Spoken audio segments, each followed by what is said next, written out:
हरि हरि बोल रसना निषेध हरि हरि बोल हरि हरि बोल हरि हरि बोल रसना निषेध हरि हरि बोल हरि हरि बोल हरि हरि बोल रसना निषेध हरि हरि बोल रसना निषेध हरि हरि बोल रसना निषेध हरि हरि बोल रसना निषेध हरि हरि बोल रसना निषेध हरि हरि बोल हरि हरि बोल रसना निषेध हरि हरि बोल हरि हरि बोल हरि हरि बोल रसना निषेध हरि हरि बोल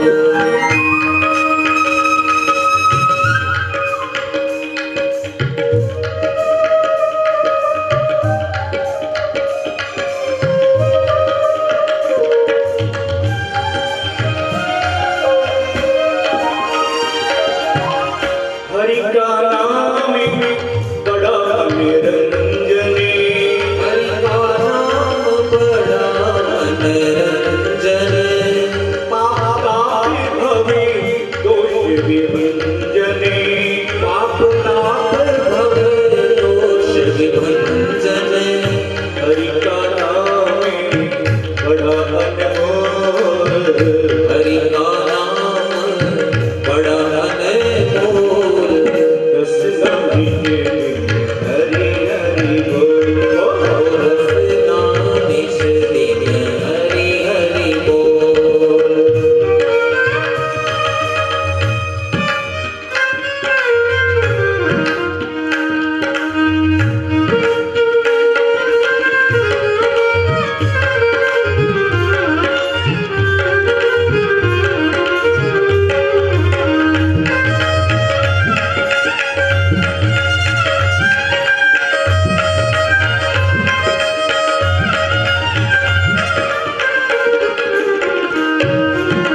हरि की कृपा जीवन पाया हरि की कृपा है जीवन पाया हरि की कृपा जीवन पाया हरि की कृपा है जीवन पाया क्यों तूने यह प्रथा गवाया क्यों तूने वृथा गवाया मानुष तन है अति मन मोल मानुष तन है अति अनमोल रसना निषेध हरि हरि बोल रसना निषेध हरि हरि बोल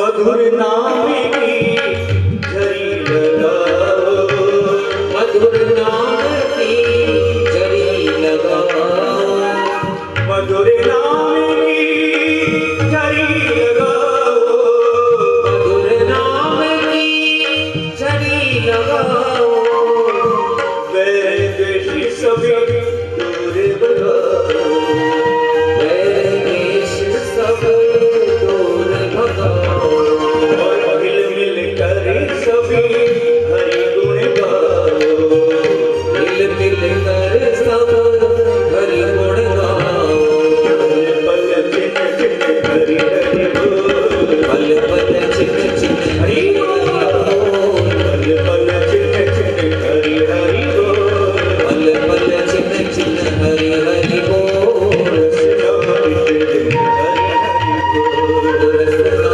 निषेध हरि हरि बोल हरि हरि बोल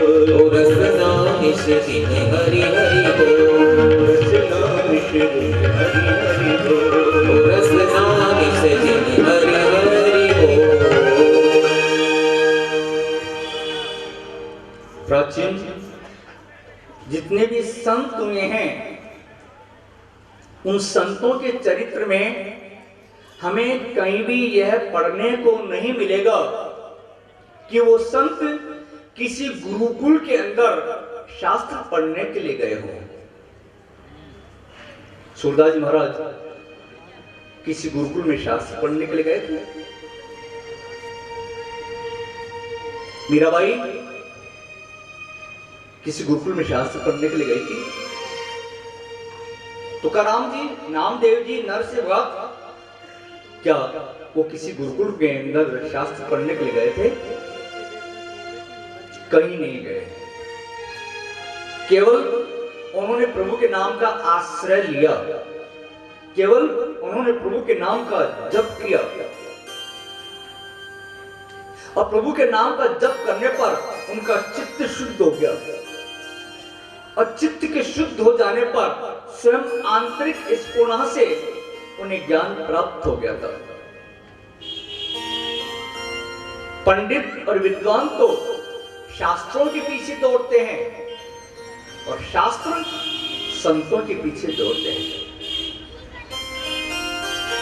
वेदांत के सिद्धांत को पहले तो समझना ही बहुत कठिन है, और यदि समझ भी गए तो उसको अपने जीवन में अनुभव करना बहुत टेढ़ी खीर है। इसलिए प्रभु का नाम स्मरण, प्रभु की भक्ति ही सरल है। कथा मनुष्य के सूक्ष्म दोषों का अनुभव कराती है, लेकिन मनुष्य का उद्धार तो प्रभु के नाम जप से ही हो सकता है, नाम स्मरण से ही हो सकता है। कोई भी सिद्धांत बिना दृष्टांत के जल्दी समझ में नहीं आता है। इसलिए यहां पर भी इस नाम जप के सिद्धांत को समझाने के लिए अजामिल की कथा बताई गई है। अजामिल नाम स्मरण से ही तर गया था। ये अजामिल कथा हम सबकी प्रथा है, हम सब अजामिल ही हैं। आप कहेंगे महाराज हमें अजामिल कैसे बता दिया? अजामिल का मतलब क्या है? अजामिल में दो शब्द हैं, अजा मिल। अजा का अर्थ होता है माया, और मिल का मतलब मिला हुआ। तो अजामिल का मतलब हुआ माया में मिला हुआ जीव अजामिल। तो हम सब माया में तो मिले हुए हैं, हो गए ना अजामिल।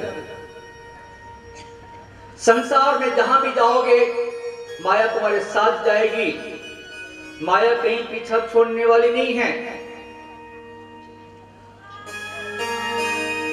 संसार में आए हो तो माया का स्पर्श तो करना पड़ेगा। ये संभव है ही नहीं कि माया का स्पर्श ना करें।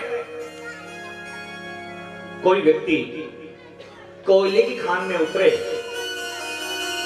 और फिर वो कहे कि मैं स्वस्थ रह सकता हूं, संभव है ही नहीं।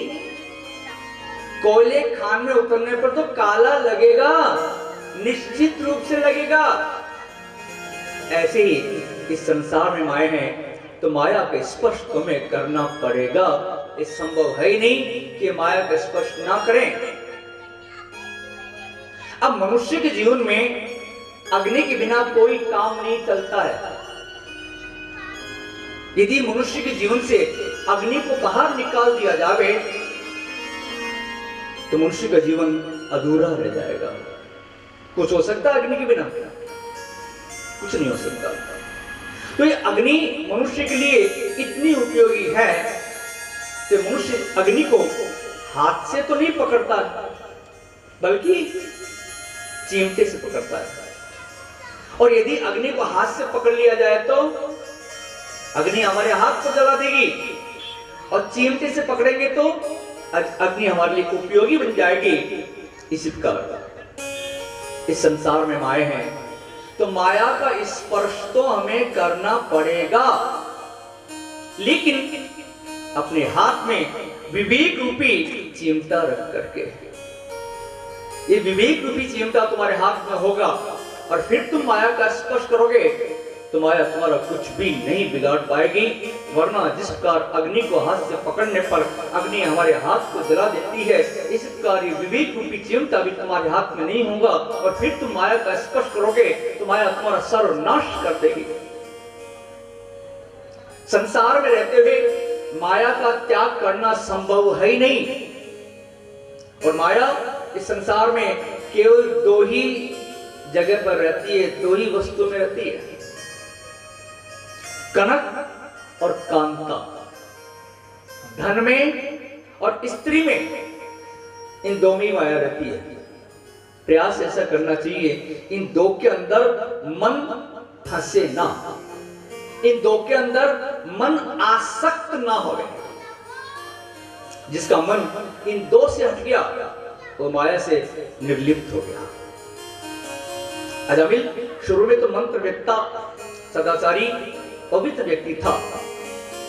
एक दिन वो वन में गया, उसने रास्ते में एक शूद्र को एक वेश्या के साथ में काम क्रीड़ा करते हुए देखा। वेश्या के इस रूप को देख करके और इस दृश्य को देख करके अजामिल कामांध हो गया, अजामिल का मन भ्रष्ट हो गया। अजामिल ने जीवन में एक बार वेश्या को देखा था, उसका मन बिगड़ गया था। जबकि आज तो प्रत्येक रविवार को जो सिनेमा देखते हैं उनके मन की क्या दशा होती होगी। और कईयों ने तो नियम ही बना रखा है हर संडे को सिनेमा देखने का।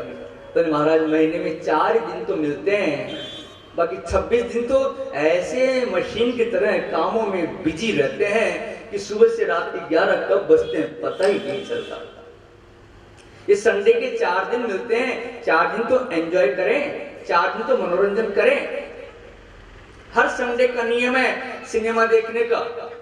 और माता पिता स्वयं तो जाते ही जाते हैं, साथ में अपने छोटे छोटे बालकों को और ले जाते हैं, क्योंकि माँ बाप सोचते हैं हमारा जीवन तो बिगड़ ही चुका, अब तुम्हारा क्यों ना बिगड़े। उनका जीवन बिगाड़ने में और लगे हुए हैं। ये पाप पहले आंखों के द्वारा ही मन में प्रवेश करता है। आंख बिगड़ी तो मन बिगड़ा, मन बिगड़ा तो जीवन बिगड़ा।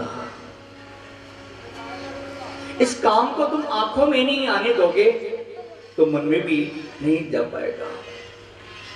उस वेश्या को देखने मात्र से अजामिल का मन बिगड़ गया था।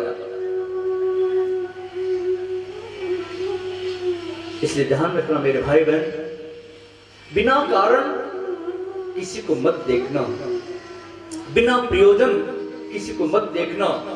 इन आंखों में राम को रखोगे तो काम रूपी रावण तुम्हारे मन में प्रवेश ही नहीं कर पाएगा।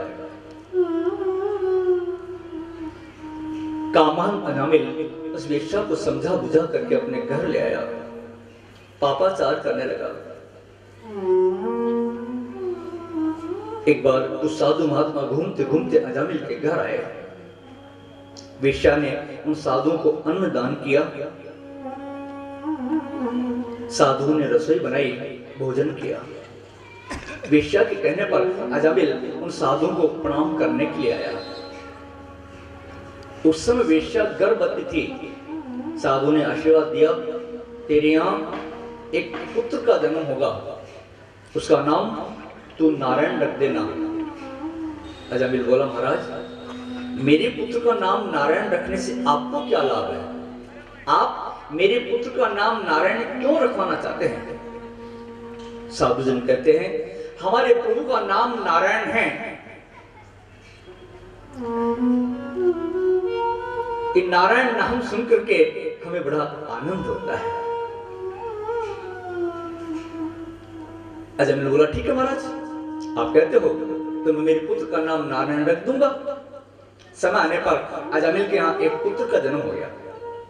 अजामिल ने अपने पुत्र का नाम नारायण रख दिया। संतान पर माता पिता का विशेष प्रेम होता है।